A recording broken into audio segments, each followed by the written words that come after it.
right. Hello, everyone. I am so excited for our inaugural episode of Queenly Conversations. I am Coach K, also Miss Mississippi Petite 2024, God willing, Miss USA Petite Yes. 2025. But I just wanted to be able to open this platform for the queens out there who need support, guidance, just everything queenly from our conversations to our way of being. And I have the queen of queens with me here today, Miss Toby, and I'm so excited. And she needs no introduction, but I'm going to make her give you one because homegirl needs to run down her whole resume so you know that we are about the business here. So thank you so much for being here today, Toby. Could you introduce yourself to our queen audience? Absolutely. But before I do that, thank you for this platform. And our queens definitely need it, whether you're first time in or jumping back in, or just a nice refresher for encouragement. So we need women out there like you encouraging our queens on a daily basis. But yes, I'm Toby Atkinson. I am Mrs. United States, the reigning Mrs. United States, and very excited about this title. It holds so much history for me, being the second oldest Mrs. Competing pageant, being one of the catalysts for the movie Miss Congeniality. I don't know if many people know that pop culture reference, but she is beauty, she is grace, she is Mrs. United States. That is taken from our over 38 year history with the Mrs. United States organization. So, very honored here to talk about my experience, but that is a little bit about me as the queen of Mrs. United States. All right. Yes, she is beauty. She is great.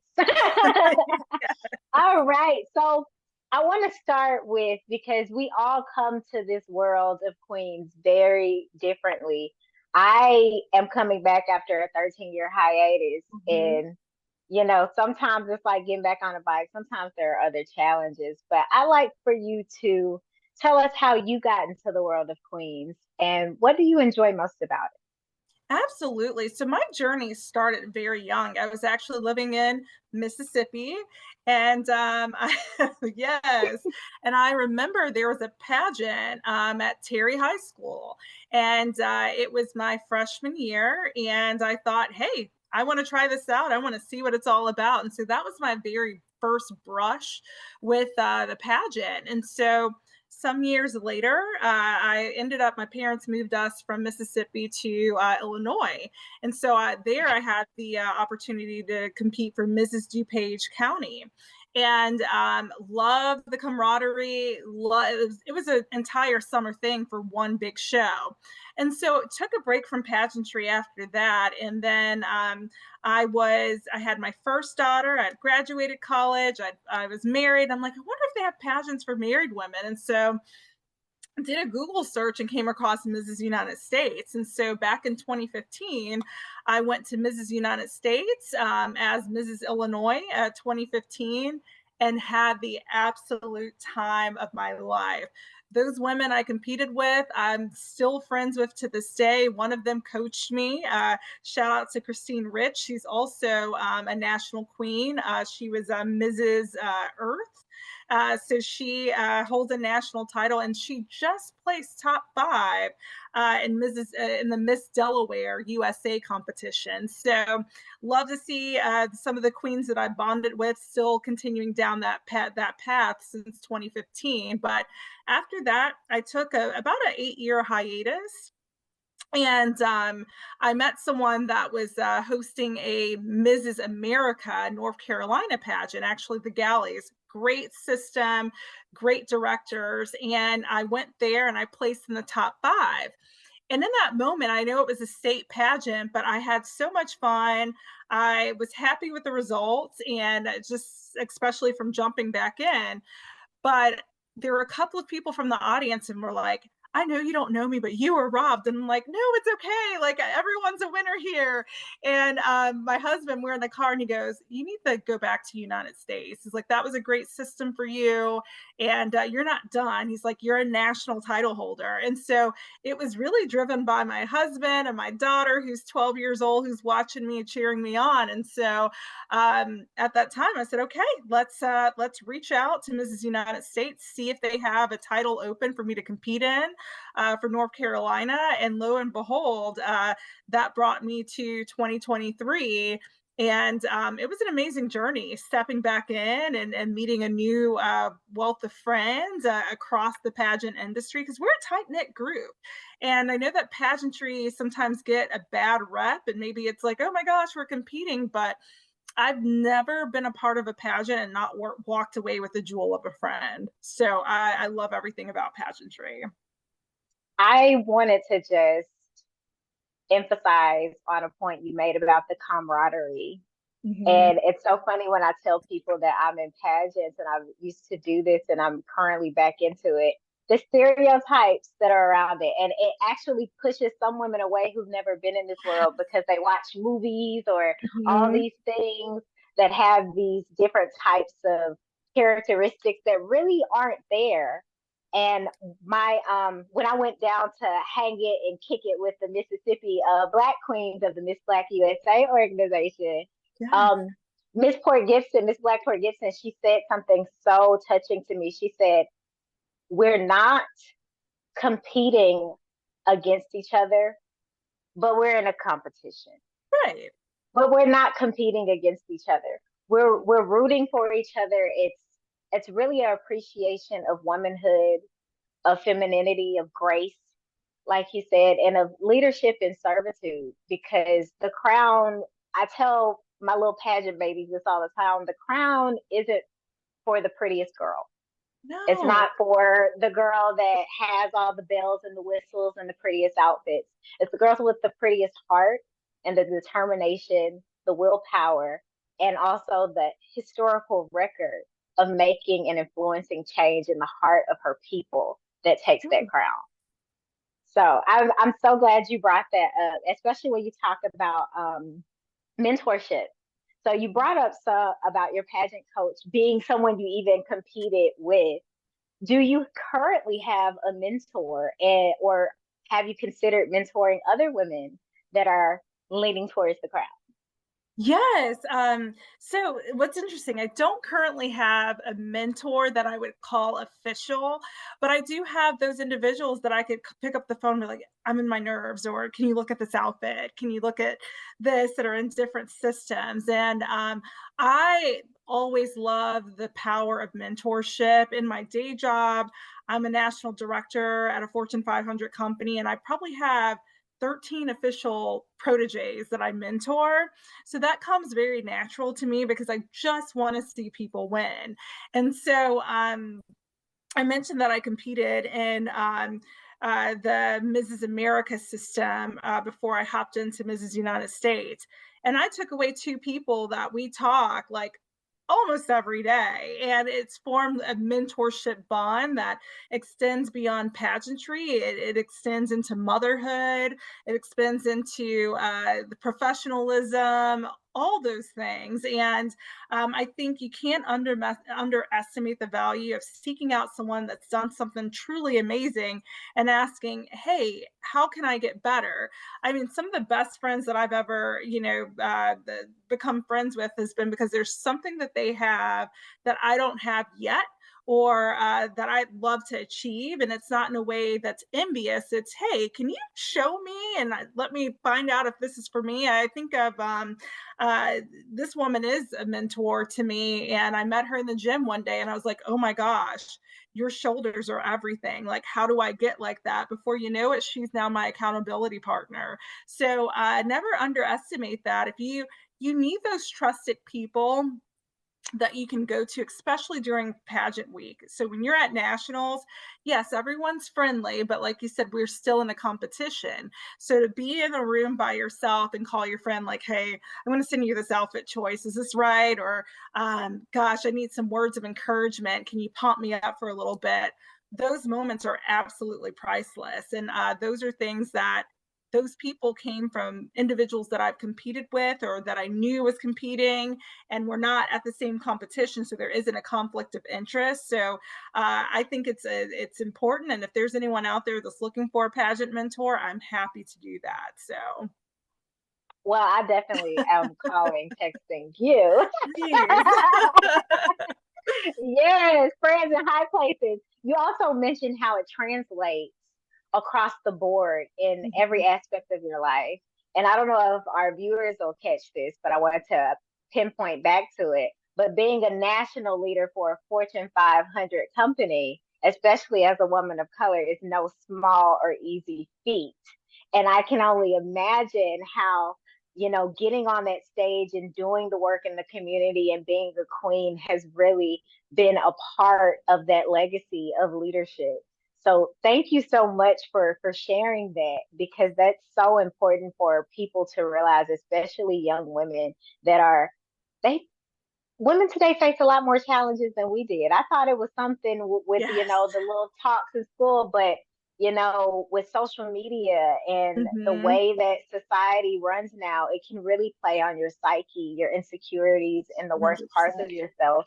And creating a network of women that are beautiful, intelligent, kind, and love to be of service is so important, especially in the day and age that we're facing, where there's so much apathy and just lack of Yes. compassion. 100%. And I'd like to stay on that a little bit because I feel like each time that I've stepped into pageantry, especially while I was in the workplace, it really enhanced my platform skills, which we need that, our communication skills. It's taught me a lot about discipline. I'm reading this book called Executive Performance. And there's three things they say that the C-suite looks for, and it's appearance, communication, and gravitas. Can you think of any other division or area that looks for that? And that's definitely the pageant that the judges are looking for. Appearance is a part of it. And so it's knowing what to wear for the interview, what to wear for the gown presentation, what to wear for the outings, what to wear when you're doing things in the community. There's nothing wrong with understanding and doing the research and reading the room. And I don't think that women should have to stray away from that. Yes, come as you are, be who you are, but also don't stand out in the wrong way. If I showed up to the interview in a gown, I'm sure they would think it was pretty, but it wasn't right for that moment. And then from a communication standpoint, there's that on stage question that we practice. There's the some of the judges will have you, or some systems ask you to do a 30-second pitch on stage in front of people you don't know. Immediately after I won the pageant, a week later, I was asked to do a 4-minute segment on a national news station. So that communication and that prep is very important for you to be very familiar with what your passions are, who you are, what your platform is, what your vision is. And that translates very well into the workspace as well. Very, very well done. Thank you. Brava. Appearance, communications, and gravitas. And I teach at a Latin school. So gravitas is actually a award that we give to our youngsters. I now teach first grade and I love it. And that excellence in gravitas is so necessary. And it's something that as women we're starting to see diminish in our society a little bit through societal cultures. And Mhm. so it's so important, like you said, being able to read the room. And it's not muting yourself down or making yourself malleable in a way that's ignoring your identity or your Mhm. uniqueness. It's really being able to show up as who you are in those Mhm. areas, but be able to also check off every box and cross every T. And we love looking good. When you look Yes. good, you do You feel well. good. And you do well. I had a professor that, so back to the platform, because you were mentioning how the communications portion of this really emphasizes how to frame your platform and communicate that effectively to not only the judges, but also supporters, sponsors, and like you said, the news and Mhm. different forums. So could you tell us a little bit about your platform and what led you to supporting this specific platform? Absolutely. So my platform is Alzheimer's advocacy, and I chose advocacy versus awareness because we're aware with 1 in 3 Americans being impacted by Alzheimer's. I think the awareness is out there, and so my experience with Alzheimer's dates back to adolescence for me. I witnessed it in my grandmother, and then some years later with my aunt. And so it really came out of curiosity. It came a little bit out of dread. And I say dread because I felt that that's going to be part of my legacy. The women in our family, as they get older, you just pick your 1 in 3 and they succumb to this disease that has no cure. So I partnered with the Alzheimer's Association, and whether I have this crown or not, I'm going to partner with them because I'm passionate about it. And so, going to our congressional offices and speaking to our leaders and asking them to donate and build policies in the place that advocate for funding so that we can one day eradicate Alzheimer's or slow the process down by doing research. I'm going to do that with or without the crown, but to have my platform to be able to keynote events in my community, work on a national level has been one of the most fulfilling things to me. But I think it's important that you have a relationship with what your platform is, because if you don't, when you're talking about it, people, we're experts at as the young kids say finding out if someone's capping. So we're experts at reading people, and to be able to tell your story, to tell your why, and then also to supplement that by doing the work in the community. The judges see that. The people see that, and long after your reign, you've left a mark and a legacy, because my work with Alzheimer's has opened so many doors to me getting being able to go to Washington, D.C. and go to Capitol Hill and advocate and lobby on behalf of it, to winning a prestigious North Carolina Governor Service Award, where I was recognized with about 15 other individuals several months ago. And so that means the world to me, but it also means the world that I can continue to advocate for a cause that I care so deeply about. Phenomenal, and congratulations. Thank You are you. just Wonder Woman. I'm trying. I am in literal awe. I I am so proud to be able to, and grateful to be able to just sit here and have this conversation for you. I knew it would already affect me in a great way, but as it actually happens and I'm seeing the growth and I'm seeing the things that are lying ahead of me, I really don't think I can explain in words how much I feel like this is filling me up for the Oh, petite stage. And I get emotional even when I think about it. So I'm not even gonna go there. I'll save the tears for stage. no, you're gonna But kill it. it's thank you. It's phenomenal to see someone doing the work and see someone who looks like me doing the work and being recognized for it. And not that that matters, but sometimes it does really matter when you know that whatever you put your heart and soul into, that it matters to someone else. And Mhm. that's everything with Queenly Conversations. It's a part of my Heal Sis initiative, which now this morning I woke up, we're at 800 members. We started with 87 in November. Congratulations. Globally, thank you. Where we are teaching women to heal spiritually, financially, physically, and mentally, and providing them with resources and tools and partnerships with all different types of organizations across the world. It's been lovely because I've been seeing that the journey was necessary. Because for years I thought that moving around was almost like a death sentence to my faith, Mhm. leaving Mississippi, because a lot of people don't, they're surprised when they find out I'm from Mississippi. Same.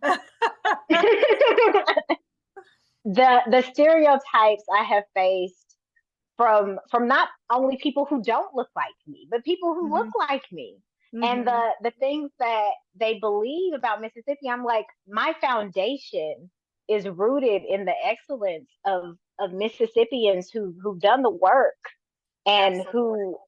who have led different types of movements that were Hmm. birthed here. Even the American music, the Oh my birthplace of it is gosh. here. Yes. So it's just phenomenal to see that a fellow Mississippian, a Hmm. fellow Black girl from Mississippi, doing the work and representing the best of the United States of America. So I'm grateful and thank you for all of that work, because my grandmother, my great grandmother, she also suffered from dementia and Hmm. early onset dementia as well, but it was because of abuse. Because people don't realize that when you go through abuse, and Hmm. just like you said, that 1 in 3, Yeah. I just thought I was just doomed to abuse, to like Hmm. the all of these things that were gonna happen. So I either had to barricade myself or just deal with the cards I was dealt. And seeing how abuse can manifest in the body and make the brain 100%. deteriorate. Because when you're gaslighted all the time, or your brain is consistently having to be on overdrive to protect itself, it wears down just like a Hmm. car. Our bodies wear down. And those are how we get to dis-ease or disease and those things that manifest in our bodies later. So I'm just so grateful that we even get to have this conversation and just talk about that, Yeah. because that even crosses both of our platforms. And that's the beauty about being a queen, is that you meet other queens and you guys are like two sides of the same coin, and Yes. doing the work and being able to partner with my other sisters in Mississippi and across the globe that are also queens, and seeing how we created a network to really serve the people. It's amazing. It's It really amazing. is. And I have to tell you, representation to me, it actually it does matter. It's not everything, because I think kindness and how people treat you, but to there's something to be said for, oh wow, I could do that too. If she can do it, there's just something about it, and I think about the times I've gone in for an interview and maybe there was someone that said, oh, I have a dog. Oh, I have a dog too. So there's that moment of familiarity. And so to see a queen that looks like you, or you may be less than 10% of representation in the room, there's something really cool about that. And I did want to talk about this a little bit, because when I competed last year, in my division, I think there was another diverse woman, and she just won her state title. Shout out to Felicia. I'm so excited for her. She's going to be competing for Mrs. South Carolina American. So she's going to kill it. But we bonded, in addition to many of the other contestants, but there was just a different level of relatability there that we could talk about. And same thing with some of the women from the other divisions that were there. And so I remember someone said this very innocently. And she used the phrase, oh my gosh, you guys' skin is so great. And this woman that was being complimented was this tall, statuesque, just walking art, Nubian, just I can't gush over her enough. But when that statement was made, she locked eyes with me, and I just said, because we understood it was coming from a good place, but we understood what the implications could be, or how our psyches could be triggered by a comment like that. So having that type of support in the pageant space, I don't think we should overlook that or shy away from that, because it does matter. Representation, and I feel like the pageant industry has began to expand out and be a little bit more inviting, but I don't want to take away from the fact that when I'm doing a community event and there's that little brown skinned girl that sees me and is fascinated and is like, oh wow, and some of the questions kids don't really hold back. Those are the moments that I'm excited about. I mean, my daughter's 12 and she's going to be competing at the end of this year. And, a lot of that had to do with me doing this big win. She's seen me lose, she's seen me, place. But her reaction to me winning, because my husband was recording it. So I went and I played the video back, and you hear her, that's my mother. So it's just those little moments mean the world to me. And so while I'm going after, this title to accomplish a dream, I understand that it's much bigger than that. And so to have that crown and to have that national sash, you're an extension of that organization. You're an extension of your community. You're an extension, especially as a woman of color, of your culture and your community. And I think it's not something to be taken lightly. Amen to that. And congratulations, little sis, and good luck. Please keep me posted I on her will. and your friend competing in South Carolina, because currently I'm contracted out in South Carolina. That's where I am now. So I would love to be able to support her as Yes. well. Yes. So we're gonna get into a few fun questions before I let you go. So do Awesome. you have any hidden talents that you possess? I don't know that I have any hidden talents. Like I was a dancer throughout college, and I did a year of like semi-pro dancing. But talent, I don't know. Like that's probably to the extent. I was a Red Line Express dancer for Illinois State University, so that's probably the extent of my talent. Yeah. All right, one time for the dance girls. Yes. Yes, yes, I love it. And what is one thing you would like people to know about you that they often don't get the chance to see in your queen life? Because when you wear the crown, there's a lot of facets, and there's something. One of my friends that I was talking to, Miss Blackport Gibson, she was talking about for a while before she got back into pageantry. There were times where people couldn't even get everything that she was, because it was always like she had to put herself in a box for this. But when the Queen world opened up, and especially in the Miss Black USA organization, they have talents. I don't have a talent for my pageant. We have a state costume, but it opens you up to all of these different facets of yourself. And I Mhm. would love to be able to explore more about what is one of those things that you don't get to often do, but it's something that you love to do, that you're most passionate about, that people don't always get to see when you put the crown on. Wow. So I actually do get to do this a lot with my family, but I love to explore the world. And so I love to travel. And like that's something that going and getting lost in a culture or in a city that I haven't experienced is really cool to me. So we have a big debate with my family. I've been wanting to get to Switzerland. I'm like, I've been having dreams about it. I've got to get there. And they're like, we don't really want to do that next, mom. And so my kids are a little bit brass. They're like, can we just go to Curacao again? But I love to get out there and try new foods. I'm a foodie at heart, new culture. And so my lust for experiencing something new is something that I wouldn't say that I have to uh, contain, but I have to do it within reason because I am a mother of two. I am a wife.